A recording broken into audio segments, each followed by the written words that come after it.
तो उन्होंने पूछा गणेश जी फ्री कब रहते हैं? तो हमने कहा अब ये तुम्हारे ऊपर, हमको तो मालूम भी नहीं, हम तो अपॉइंटमेंट लिए भी नहीं उनसे, तो तुम्हें ज्यादा स्मरण हो।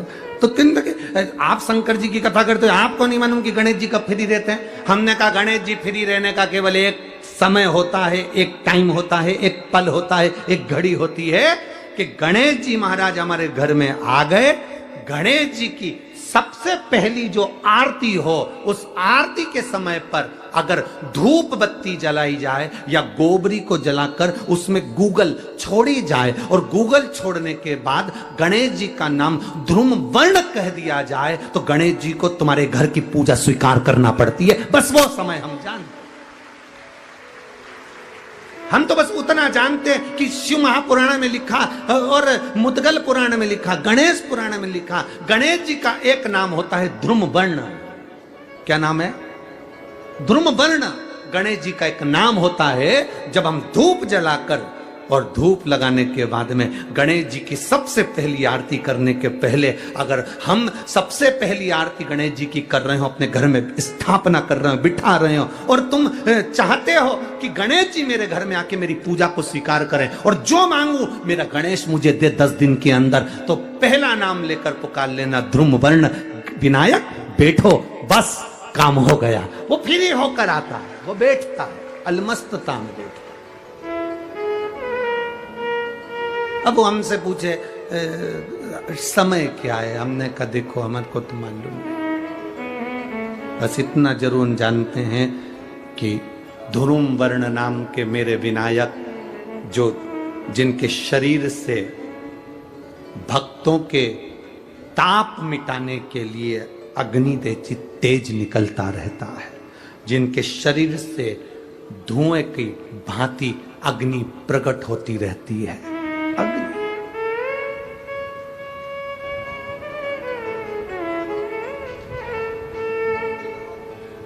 हम तो उनको पहचानते हैं जो दुनिया के ताप मिटाने के लिए प्रगटा। उनके शरीर से अग्नि धुआं तेज पुंज प्रकट हुआ। वो ध्रुम वर्ण विनायक साधारण, उसका केवल नाम उच्चारण कर कर भी अगर विराजित किया जाए, वो आया स्वीकार करेगा। आप अभी तक बिठा लेते थे सिद्धि विनायक आओ, मयूरेश्वर आओ, भगवान को बल्लेश्वर पधारो, आपने बुलाया, आया, वो बैठा, वो ऐसा नहीं कि नहीं बैठा, पर हमें समय का भान नहीं हो पाया। हम किस समय पर भगवान को रिझाएं? परमात्मा को रिझाने का कोई समय होता है? भगवान को तो जब तुम्हारी मर्जी पड़ जाए, जब तुम्हारा दिल कर जाए, तब मेरे भगवान को रिझाने का प्रयास करो, वो तुम्हारे करीब में आकर बैठ जाएगा। जब तुम्हारा मन पड़े, तुम्हारी मर्जी पड़े।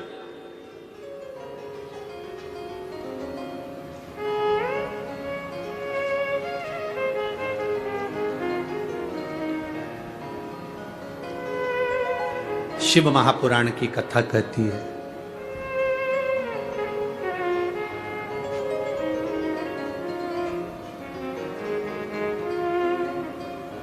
शिव तत्व कह रहा है। एक बार ब्रह्मा जी ने भगवान विष्णु से पूछ लिया था। ब्रह्मा जी ने भगवान नारायण से पूछा, भगवान विष्णु से पूछा कि इस ब्रह्मांड में जितना आदर किसी का नहीं होता, उतना आदर महादेव का होता है। और महादेव तो स्वयं मौन रहकर रहते हैं, समाधि में तप साधना में डूबे रहते हैं, इसके बाद भी लोग उनका इतना आदर क्यों करते, इतना सम्मान क्यों करते? ब्रह्मा जी कहते हैं हम इतना देते हैं, भगवान नारायण इतना देते हैं, इंद्र इतना देते, वो इतना देते, वो इतना देते। शंकर भगवान कुछ नहीं देते। शिव जी तो केवल समय समय पर प्रदान करते हैं, इसके बाद भी उनका इतना आदर क्यों है? जो शंकर जी की शिव पुराण कहती है, वही हम आपसे भी कहना चाहेंगे, और वही इस पूरे देश राष्ट्र के हर एक नेता से कहना चाहेंगे। फ्री में अनाज दो मत दो, फ्री में कपड़ा दो मत दो, फ्री में आप सामान दो मत दो, पर राष्ट्र में दो चीजें फ्री होना चाहिए जो मेरे महादेव ने दी है, एक दवाई दूसरी पढ़ाई, ये फ्री होना चाहिए।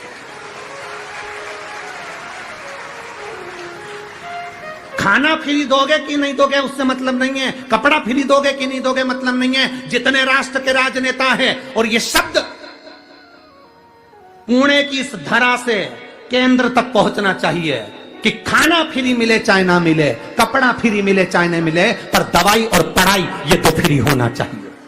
रख कर भी गए हैं और पूरा स्वरूप रख कर गए, और मेरे गणेश जी महाराज सिद्धि विनायक बनकर लड़की के सामने पहुंचे। सिद्धि विनायक, सिद्धि विनायक का मतलब क्या होता है?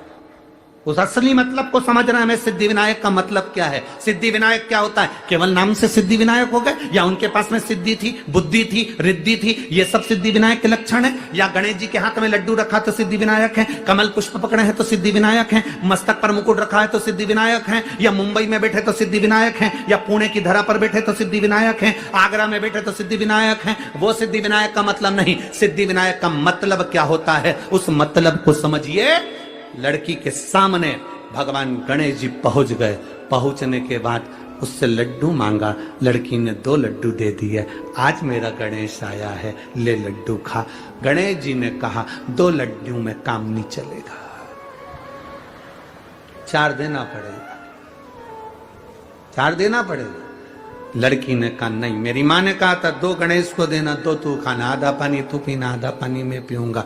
गणेश जी तुरंत उसको बातों में घुमाने लगे, और घुमाने लगे तो 2 लड्डू गणेश जी को मिल तो गए, पर 2 लड़की बड़ी चतुर थी, उसने नहीं दिए, नहीं दिए, रखे अपने पास। अब गणेश जी महाराज ने उसके जो 2 लड्डू खाए, उस लड्डू से गणेश जी ने जब आधा पानी पिया, ऐसा पेट भरा गया। गणेश जी ने उसी समय उस लड़की से कहा, तू मांग, तुझे क्या चाहिए, तू मांग ले, तुझे क्या चाहिए। लड़की विचार कर रही है, घर मांगू, वर मांगू, पैसा मांगू, गाड़ी मांगू, बंगला मांगू, दौलत मांगू, कि गणेश जी को ही मांग लूं। लड़की विचार कर रही है। विचार करते करते करते करते ब्रह्म मुहूर्त हो गया, सुबह हो गई। गणेश जी ने उस लड़की से कहा, तू मांगेगी नहीं? तो गणेश जी ने जब कहा तू मांगेगी नहीं, तो लड़की कहती है मैं विचार तो करूं ना, पहले मांगूंगी क्या, पहले विचार तो करूं। इतनी देर में गणेश जी ने कह दिया, तू मेरे सामने बैठकर विचार कर रही है, जो तूने विचार करा, जो जो तेरे मन में आया, सब तुझे प्रदान किया, सब। इसको कहते हैं सिद्धि विनायक। सिद्धि विनायक का मतलब क्या होता है? सिद्धि विनायक मंदिर की सीढ़ी पर जब चढ़ो, अंदर प्रवेश करो, फालतू की बात बंद हो जाना चाहिए। तुम्हें गणेश जी के सामने, सिद्धि विनायक के सामने जाकर ये भी नहीं कहना कि साहब मेरा ये काम कर दो। सिद्धि विनायक के सामने जाकर ये नहीं कहना कि मेरा ये काम कर दो। सिद्धि विनायक की सीढ़ी पर चढ़ो, अंदर मंदिर में प्रवेश करो। तुम जो सोचते जाओगे, बस सोचते सोचते तुमने 2 लड्डू बाबा को समर्पित कर दिए विनायक को, समझ लो तुम्हारा 2 लड्डू में पूर्ति है।